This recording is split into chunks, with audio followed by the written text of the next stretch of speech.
E agora eu recebo em nossos estúdios a advogada Andréa Giugliani, da Giugliani Advogados, que irá tirar algumas dúvidas sobre um tema que causa sempre impasses, que é sobre o imposto de renda à pessoa física. Boa noite, doutora, seja muito bem-vinda novamente. Obrigada, Mari. Obrigada pela oportunidade de novo e pelo convite. Agora, doutora, aqui no intervalo a gente estava conversando que a senhora vai falar, além sobre o imposto de renda, também vai falar sobre um assunto mais específico, que é o tratamento tributário no Brasil dos expatriados. Exatamente. É um nome grande, comprido, complexo, e a gente queria que a senhora explicasse para a gente exatamente do que se trata. Com certeza. Estou aqui para tentar desmistificar essa questão. Então, vamos lá. Aqui no Brasil, nós costumamos dizer que o ano só começa após o carnaval. E se assim for, podemos dizer que o ano já começa repleto de dúvidas e incertezas por causa justamente da declaração do imposto de renda das pessoas físicas. E se as dúvidas corriqueiras do dia a dia já se fazem presentes ao declararmos os rendimentos ocorridos no Brasil, dúvidas maiores ainda surgem, Mari, quando esses rendimentos vêm do exterior, que são essas questões dos expatriados.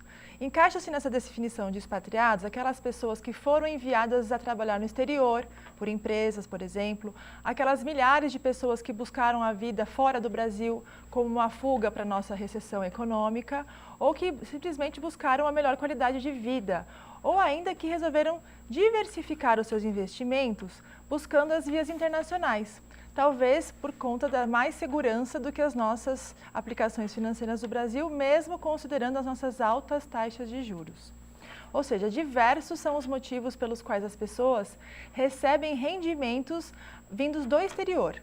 E a forma como declarar esses rendimentos vem tirando o sono de muitos brasileiros, Mari. Isso porque, além das incertezas de como declarar corretamente, em alguns casos, poderá inclusive ter uma dupla taxação pelo mesmo rendimento.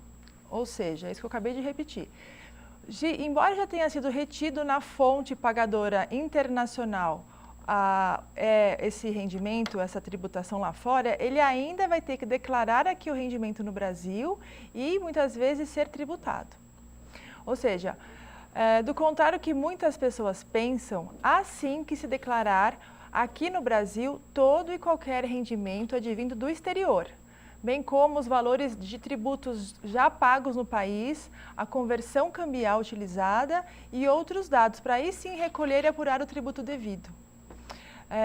O que acontece é o seguinte, às vezes pode ser que não tenha que se recolher aqui novamente, porque as alíquotas tributadas na fonte pagadora podem ser maiores que as alíquotas do Brasil, embora haja o dever de declarar, mas pode não haver o dever de pagar novamente o imposto de renda por ter visto uma compensação ou por um crédito desse imposto que já foi recolhido no exterior. Essa dupla incidência internacional, ela pode sim ocorrer porque ainda, infelizmente, não há muitos acordos que evitem a bitributação internacional, firmados pelo Brasil, como, por exemplo, com os Estados Unidos, que é um dos nossos maiores parceiros comerciais. Então, há que se buscar alguns caminhos legais para se evitar esse duplo recolhimento de impostos. E o que a gente tenta realmente é tratar essa questão de uma forma bem fácil para que as pessoas não errem na hora que vai fazer a declaração desses impostos aqui no Brasil. Justamente por não ter esses acordos internacionais, existem alguns princípios tributários que admitem que o mesmo tratamento empregado em um país seja empregado no outro. Então, por exemplo, se um investidor americano que investe no Brasil, ele vai recolher os impostos desse investimento aqui no Brasil. E o investidor brasileiro recolhe os tributos nos Estados Unidos, lá fora, que é o denominado esse princípio da reciprocidade internacional. Ou seja, se os tributos são recolhidos nos Estados Unidos sobre os rendimentos financeiros, ganho de capital, salário, eles podem ser considerados como abatimento ou crédito da apuração da tributação aqui no Brasil. Esse tema é um pouco complexo, mas eu acredito que um raciocínio para uma apuração seria mais ou menos assim. Digamos que em 2016 você recebeu $10.000 como rendimento nos Estados Unidos.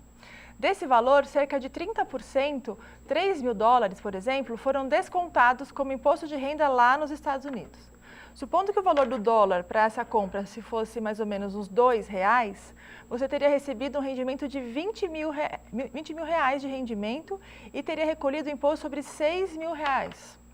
Ao fazer a sua declaração de imposto de renda no Brasil, você deve declarar tudo o que você teve como rendimento e despesas dedutíveis aqui no Brasil e os rendimentos e recebimentos que você teve recolhidos lá nos Estados Unidos. Se você considerar a nossa alíquota brasileira máxima de 27,5%, vai ter um valor tributário de 5,5%. Compensando com o valor que você já pagou lá na fora, que eu falei anteriormente, de R$6.000, você não teria mais que pagar os impostos aqui no Brasil, porque a alíquota americana ela foi maior que a brasileira. Então, por exemplo, a título de curiosidade, a Alemanha e o Reino Unido também aplicam esse mesmo princípio da reciprocidade. Eu acredito que esse assunto é bem delicado, Mariana, e é importante porque as pessoas desconhecem que todos os residentes americanos eles devem declarar nos Estados Unidos a renda recebida no mundo todo, porque eles adotam o princípio da universalidade da receita. Ou seja, se você é um brasileiro e reside legalmente nos Estados Unidos e recebe rendimentos do Brasil, por exemplo, como aluguéis ou distribuição de lucros, você deverá sim declarar esses valores nos Estados Unidos e recolher o imposto de renda lá, se for o caso. O maior problema é que é o seguinte, como eu falei, no caso de distribuição de lucro, no Brasil isso é isento de tributação, até porque nós já sofremos uma carga tributária imensa antes de distribuir esse lucro. Mas pela residência que você tem nos Estados Unidos, esse rendimento será tributado. E esse é justamente um dos motivos que muita gente não quer ganhar ou solicitar o famoso Green Card. Enfim, para concluir, a única forma de se evitar a apresentação de declaração do imposto de renda no Brasil para as pessoas que deixaram o país seria através de apresentação da declaração da saída definitiva, o que muitas pessoas desconhecem e não fazem, embora ela seja obrigatória e até haja uma multa prevista na legislação de até 20% do imposto. Perfeito.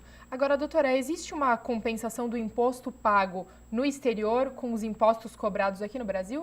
Existem, Mariana, só para aqueles países que firmaram acordos de compensação tributária com o Brasil. Como eu disse, no caso dos Estados Unidos não existe. Então, existe só o princípio da reciprocidade. Mas existem muitos países que permitem sim essa compensação de impostos, porque senão a dupla incidência tributária ocorre praticamente todos os dias, em várias operações. Perfeito. Muito obrigada, doutora Andréa Giugliani, da Giugliani Advogados. Muito obrigada mais uma vez pelos esclarecimentos e uma boa noite. Obrigada. O tema é um pouco complexo, mas espero ter sanado algumas dúvidas. Sem dúvida. Muito obrigada. Obrigada.